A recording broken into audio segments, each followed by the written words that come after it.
nerds, what's up? Today we are going to discuss religion in A Song of Ice and Fire because I think that George R. R. Martin is doing religion like nobody else in fantasy. And I'm hoping today I can accurately articulate why I think Martin's use of religion is so compelling in A Song of Ice and Fire and why I feel so compelled to talk about it when I have never thought to make a religion video on any other fantasy series that I love. Religion often plays a huge role in fantasy series, not only because religion or lack thereof is a conversation that's constantly happening in culture right now, but also because religion was such a huge factor and presence back in the time periods we most associated the fantasy genre with. Although the modern genre is trying to move away from it, fantasy is clearly still associated with that vague middle-age aesthetic, and if that aesthetic is going to be true to form, religion will clearly play a part in it. Even if we are looking at fantasy outside of the medieval aesthetic, I find that religion in fantasy usually slots itself neatly into a few different categories, and I think that's largely because a fantasy author is the god of the world that they created. They unilaterally know the truth of what they are writing. They are the sole creator. They clearly are creating this thing and thus can know the truth about everything they put to paper. This is obviously something that isn't possible in our real world, but is possible in a fictional one. The most common category I find in at least the fantasy that I read is the knowable gods. They are present and we get to see them or at least have like physical proof that they exist. I'm thinking of series a la Malazan, Sanderson's Cosmere, Wheel of Time, and even Dandelion Dynasty, although it's less of a presence in that one. Then you have fantasies that are more rooted in the real world, and so tend to make very little to no mention of religion because it's too close to being related to Earth, or it is on Earth, and so any commentary or talk about religion would just be Earth religion. And I'm thinking of series like Harry Potter, the Greenbone Saga, or even Dungeon Crawler Carl. Then the last two are kind of the extremes. Either you have series that just completely and utterly try to ignore religion completely, which I think First Law almost slots itself into, or you have the books that are literally all about religion in one way or another.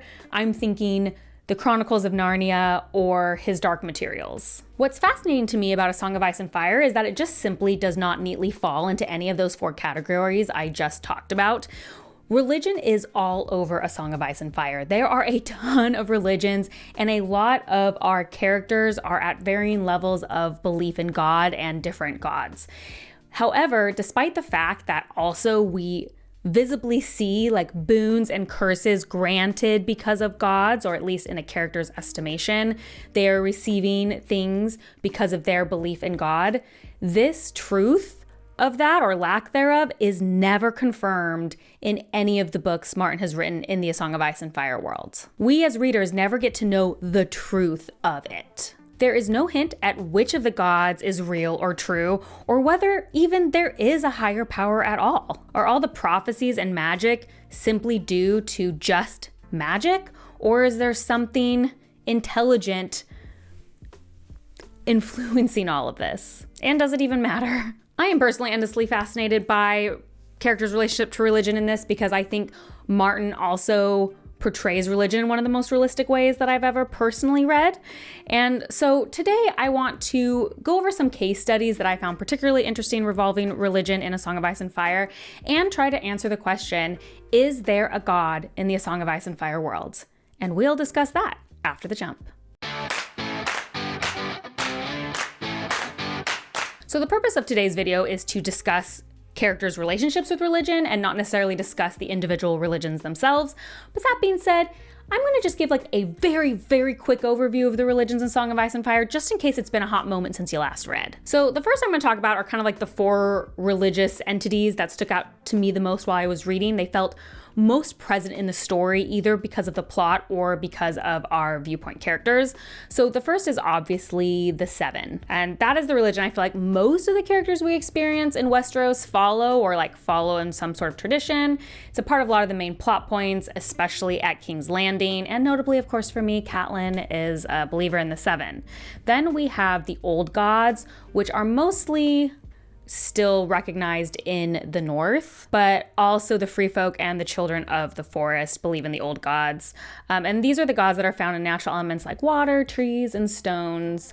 Then you have the drowned god, which is the god associated with the Iron Islands and the Greyjoys, and how I talked about they're essentially drowning people and then CPRing them back to life. And then R'hllor, I think that's how you say it. That's like the flame god who we are going to associate really strongly with Melisandre and Stannis' whole plot and flaming swords. Then there are other religions that are talked about, but at least in my opinion are just like less present in the story. We have the multitude of gods that are worshipped over in Essos. There's just like a huge list of them. And then we also have like Mother Rion and anything that's going on in Valyria.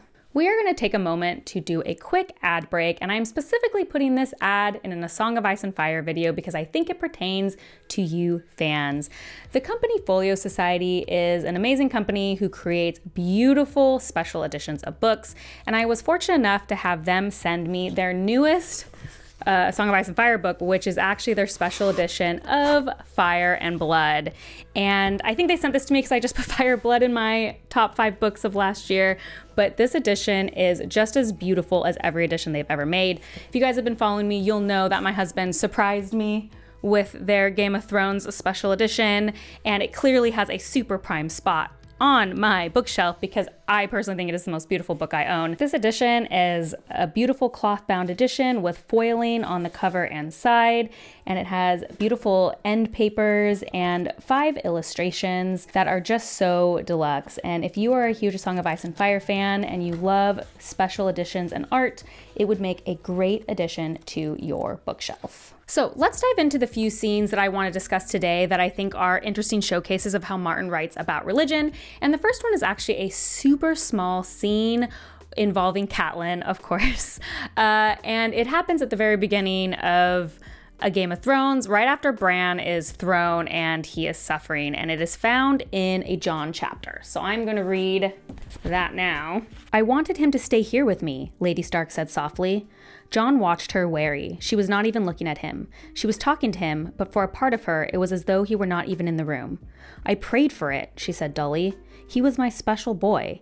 I went to the Sept and prayed 7 times to the 7 faces of God that Ned would change his mind and leave him here with me. Sometimes prayers are answered." I feel like this scene often gets overlooked and not talked about because everything that happens after just takes it over. We're mostly focused on Jon and Catelyn's relationship because this is a pretty difficult scene vis-a-vis Catelyn treating Jon in a certain way. But that quiet moment is just like, I don't think I've seen really a scene like that in fantasy. So often when we're talking about series with knowable gods and we talk about this kind of like boons and curses, or, you know, Catelyn saying like she's being punished, she's getting what she prayed for, it's with a very authoritative air because we know whether it's true or not, or eventually we get to find out whether it's true or not. And in this one, just something about the way Catelyn says that feels so real in an actual worship of religion, where religion is, or your faith can be extremely comforting until it's not. And Catelyn grappling with all this guilt about what has happened to Bran, even though we know it is not her fault. But the idea of her turning to say, well, I prayed that he'd stay home. I don't know if I'm like articulating well why that is such a amazing small moment that really speaks a lot to not only Catelyn's faith, like this small moment of her going and praying that her husband won't take Bran away, even though in the scene before he's convincing her that's the right thing to do. And also about the guilt she feels, but it's not telling the readers that, it's putting it in a different moment. And like I think that just highlights so well Martin's character work, and how he shows you things and doesn't tell you, and it's in small interpretive moments. But also again with religion, already 98 pages into this book when I was reading it, like that stood out to me on the first read, was like such a true to life portrayal, I think, of how a lot of people interact with religion. Okay, my other case studies are a little different and more deal with answering the question I posed in the title of this video, but I did want to say that one first. So let's talk about some stuff that happens in a world of ice and fire. Sorry, I'm looking at it over here. I'm just gonna pull it out. My giant book. Okay, the first thing I want to talk about actually is Baelor the First. And I don't really have like a quote I need to read, so I don't know why I pulled this out. But let me just say, I said this in my World of Ice and Fire video. I'm endlessly fascinated by Baelor the First, and I need this in Fire and Blood 2. This is the part I am the most interested if we ever get Fire and Blood 2 to read. I need like 30 pages about what the heck is going on with him. But I find his story very interesting because he is an incredibly faith-based ruler. He is evangelical in his Faith of the Seven and lives his whole life, and he's doing all of these things that could be interpreted as being influenced by a god. He is surviving, walking by himself through the deserts and creating this peace that's never been lasting. He feels called by the god. Now, it should be stated, of course, that, man, this is only 2 pages. Oh no, it's longer. It should be stated that I do feel like the Maester writing this writes it with a critical and unbelieving air. Like, we definitely see, even in the part where it's like, and people would say he walked through the pits unharmed, but actually no, he was like forever influenced by that, and he got bit a million times. And so I think it's easy to read. My light just went out. Hold please. What's interesting with that kind of air of skepticism is I don't think at any point, like at least for me reading Baelor's reign, one of the reasons I'm so interested in it is like I don't believe that he's blessed by the gods, but he clearly thinks he is, and feats do happen.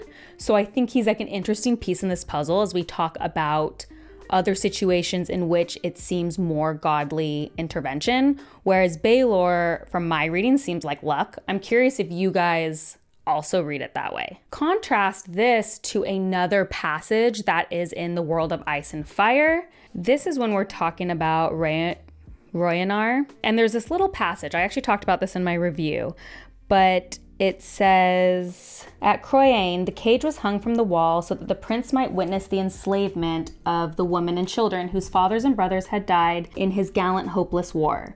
But the prince, it is said, called down a curse upon the conquerors, entreating Mother Rhoynar to avenge her children. And so that very night, the Rhoynar flooded out of season and with greater force than was known in living memory. A thick fog full of evil humors fell, and the Valyrian conquerors began to die of grayscale. There is at least this much truth to the tale. In later centuries, Lomas Longstrider wrote of the drowned ruins of Croyane, its foul fogs and waters, and the fact that wayward travelers infected with grayscale now haunt the ruins, a hazard for those who travel the river beneath the broken span of the Bridge of Dream. This one's super interesting because it also is like a divine intervention, and in the way it's presented feels less lucky than Baelor's reign. Like, it flooded out of season and this whole grayscale epidemic fell, and then even the Maester has to say, like, there's historical proof that this happened. Now, this could be a very interesting thing where, like, some people who view religion say that events that happened are later rewritten in religion's image so that to explain what happened. I mean, that's also just like what happens like in ancient Greek myths or things like that. But there's this other side of this that could be like, that happened. This is a fantasy world where the answer to that is a definite yes or no versus religion, our world, where we don't have those answers. They can't be answered. So that one's like just interesting to me because it does feel like a pretty direct, like he prayed for it and a god blessed him with that boon. Could also be luck. It's just an interesting data point. Next, let's talk about Bran in the Heart Tree. I actually don't really have a quote to read, but that all stuff happens in A Dance with Dragons, and I think his last viewpoint, it's Bran 3, I think it's his last viewpoint. He goes into the Heart Tree, and he ostensibly is not only viewing things that have happened in the past, but potentially influencing them. There are 2 moments where his voice, it seems, is heard, even though he is told he cannot influence those past events. And the Godswood is a religious entity. It is worshipped. The Godswood is a holy place, and the Heart Tree is like, that's part of the gods. And so this is a super interesting situation because in one way you can look at it as like, this is proof that they were right to worship in the gods would, because there is this supernatural element that's coming that's potentially like someone was watching over.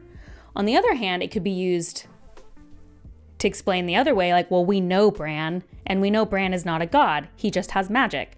So this is actually proof that gods would, although have a supernatural element and are magical, are not gods. This comes down to, where is the line between deity and magic in a fantasy series? We're going to put a pin in that question because I need to talk about this next magic part, and then we're going to circle back to that. The last case study I wanted to bring up is what, in my opinion, probably is the religion with the most direct magical element. Not what I mean to say, like most. I say I'm doing something because God's giving me power, and then it actually happens. That pipeline, whatever you want to call that pipeline. And that is R'hllor. So there's just like a lot of stuff that happens. I was marking stuff in A Storm of Swords, in particular the scene with Davos, with Melisandre and Stannis. So it starts, say the name, Melisandre commanded. The leech was twisting in the king's grip, trying to attach itself to one of his fingers. The usurper, he said, Joffrey Baratheon. When he tossed the leech into the fire, it curled up like an autumn leaf amidst the coals and burned. And then he keeps going and he says the second, Balon Greyjoy, and then he said the last, Robb Stark, and he threw it on the flames. I got chills reading that again, just by the way. Gosh, this book wrecked me. So they put all the leeches in the fire, and then those 3 kings do indeed die. And then there's like Melisandre with her shadow magic, which is pretty intense.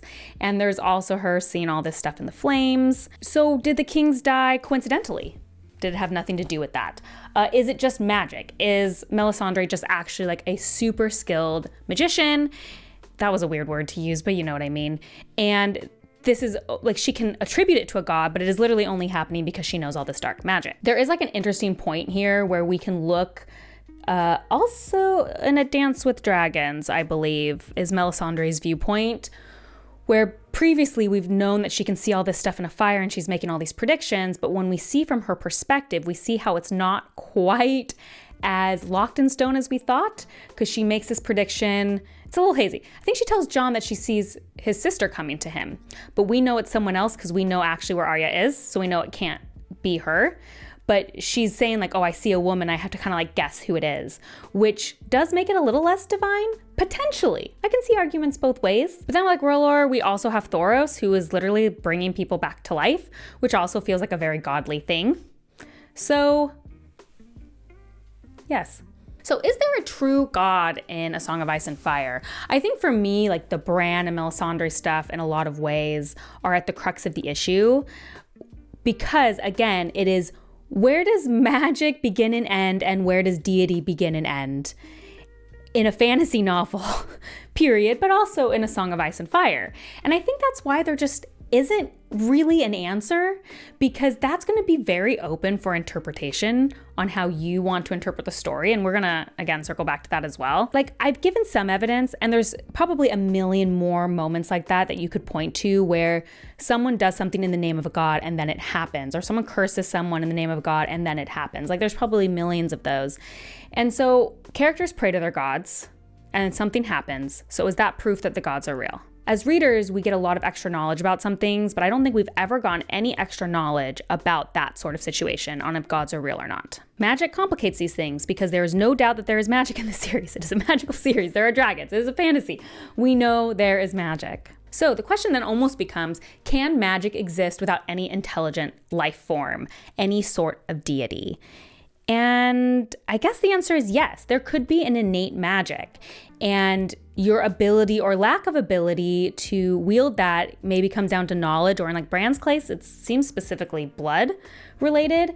And does that just happen naturally because of the magic of the world, or is that gods? For me, it seems like this is based purely on vibes, okay? This is the vibes of me reading the story. This is not like concrete evidence. It feels like the old gods are the closest to what's going on in A Song of Ice and Fire. The old gods that are seen in everything could just be worshiping the innate magic that is found in those things, and that it is not intelligent by design.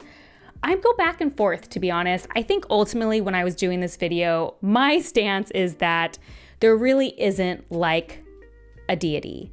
Because if there was, I mean, I guess all of them could be real. That's an option.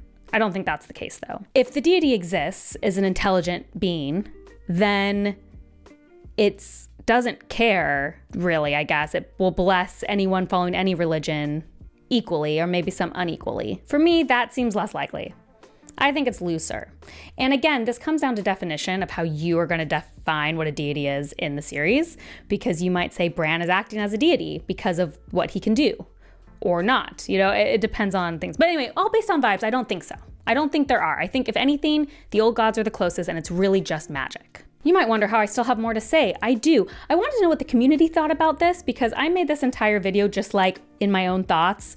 And I wanted to go see if there's some community stuff. And I also wanted to know if George R. R. Martin himself has said anything on it. So I went to Reddit and just briefly searched and read through a bunch of forums on it, which I realized that is only one section of the fandom. It's just kind of like an easy way to get a little bit of a beat. And it seems like most people actually just came to the conclusion I came to. So I'm so sorry you watched a 20-minute video for me to tell you things that you guys already knew in the fandom. You're gonna have to forgive me, okay? That's like the crux of all of my videos. I'm just finding out stuff you guys knew 20 years ago. And that's fine. Is that the charm? But what does George R. R. Martin say? I did find a few quotes of his that I'm curious of saying, and I watched a few videos. Some of these quotes I'm gonna say, I couldn't find the original videos, but they were posted in enough places that I do believe they're real quotes. So I just wanna be transparent that I couldn't find the original source, but they seem legit. So I'm gonna read a couple of them because I think it's illuminating. Question. Hi. We've seen with Bran and also with the Red Queen the power of the Lord of Light and also of the old gods. But is there a particular reason why we haven't heard from the Seven yet? Answer. I'm not sure what you mean by heard from. You know, a postcard, a telegram? None of these gods have been on stage. I mean, people believe in them, just as people believe in the Seven. But I don't tend to ever actually bring a god on stage and have him interacting with people. I'm not sure any of the gods in Westeros are real. I'm a doubter in that sense. Which is not to say that people in the books who believe in them don't believe in them. I mean, in the books, I think the Seven can be seen more strongly in some of the Davos chapters. I recall this section where Davos lives through the Battle of Blackwater and is found clutching to the rock, and he really does feel that the mother. He had a vision of the mother, and she appeared to him, and he feels that the Seven are instructing him to kill Melisandre, so his faith in the Seven is driving some of his beliefs. And Catelyn in the books also has a religious faith in the Seven. But other than that, it works on a more thematic and symbolic function than a literal one. To be honest, I didn't even expect this much from Martin. I wasn't expecting him to give an answer, but I am surprised at as close as the answer he gets is like, they're probably not real, is what he says. But he also kind of says it in a way that he doesn't know, which I also think is very charming, because I do know a lot of authors say they aren't always sure about even their own worlds, even though I made that definitive statement in the beginning that you are the author of your world, you know the truth. I do think in a lot of ways, authors talk about the characters writing themselves, and it feels a little bit that way here. I also was very curious about Martin's personal relationship with religion. Now, to be clear, I do not think an author's views are somehow one-to-one related to the way he writes about that topic in his novels. I think that is incredibly simplistic and usually invalidating and insulting to the work. Like, I just think it's a very simplistic take that just doesn't work for me on many levels. But I do think it can be an interesting angle to look at a story through. So I was curious to find out more about that. And another thing is like a comment I got that hilariously summed up my feelings about Martin on, I think it was my Catelyn video, talking about how their mother thought, when they were reading the books, thought Martin was a woman because they were convinced that no male author could write women the way Martin writes women. And you guys know I've had that so many times. Like, how is Martin writing about all these things that are so true to the experience that he's never experienced? Martin's just a talented writer. So I don't think he needs any relationship or lack thereof with religion to be able to write about it. It's just like anything else. Anyway, at various points in my research, I found conflicting things. A lot of people said that he was an agnostic, and a lot of people said that he was an atheist. Everyone said he came from a Catholic background. That was definitely, proven in a lot of the interviews I had seen. But I wanted to get to the bottom of it, and I did finally track down this Entertainment Weekly article that he did in 2011, and here's what he had to say. Question. There's a line in book 5 where a character says, the gods are good. Jaime thinks you go on believing that. You talk about religion a lot in the stories, but what are your views? Answer. I suppose I'm a lapsed Catholic. You would consider me an atheist or agnostic. I find religion and spirituality fascinating. I would like to believe this isn't the end and there's something more, but I can't convince the rational part of me that makes any sense whatsoever. So I think that's super interesting that people say he's an atheist or an agnostic. What they're really doing is taking that quote and just choosing which one they want. I think it's also interesting he doesn't say which one he is, because I think agnostic and atheist are quite different. But yeah, I'm not surprised. I'm like, this makes sense for everything I see in religion. But what's hilarious to me is I think I could make an argument for anything he said in this book. Like if this Martin quote instead was like, yes, I am a super devout, practicing Catholic, I could make arguments for how I see that in this book. And him saying, I'm an atheist, I could see evidence for how he's like that in this book. I'm an agnostic, I can see evidence for it.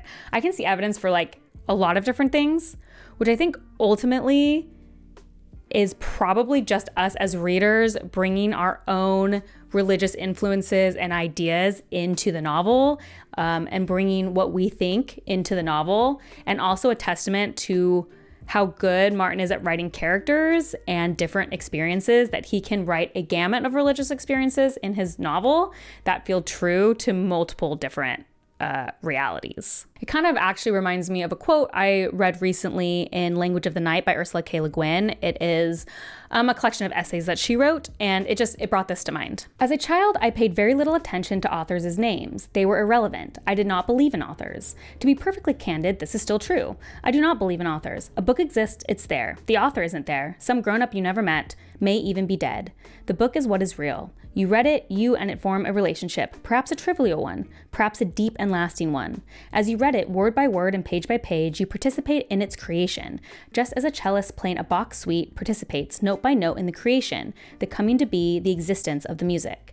And as you read and reread, the book of course participates in the creation of you, your thoughts and feelings, the size and temper of your soul. Where, in all of this, does the author come in? Like the god of the 18th century deist, only at the beginning, long ago before you and the book met each other. The author's work is done, complete, the ongoing work. The present act of creation is a collaboration by the words that stand on the page and the eyes that read them. So, did I answer the question? Nope. That's usually what happens in these videos. You're welcome. I mean, I think I kind of did. I lean towards that magic is really what's going on here. And if anything, there is some sense of where the magic came from kind of in nature, but I don't necessarily think we are going to see a confirmation of deity or that they exist. But I am super interested in hearing your guys' opinions on the subject because I do find it fascinating, and also your opinions on how it is presented in A Song of Ice and Fire, and if you're as interested in it as I am. As always, if you like these deep dive videos that don't answer your questions even though I pose them, please like and subscribe. That is the best way to support me. And if you want to see what I'm currently reading as well as other nerdy rants, you can check me out on Instagram at bookborn.reviews. I'll see you next time. Bye.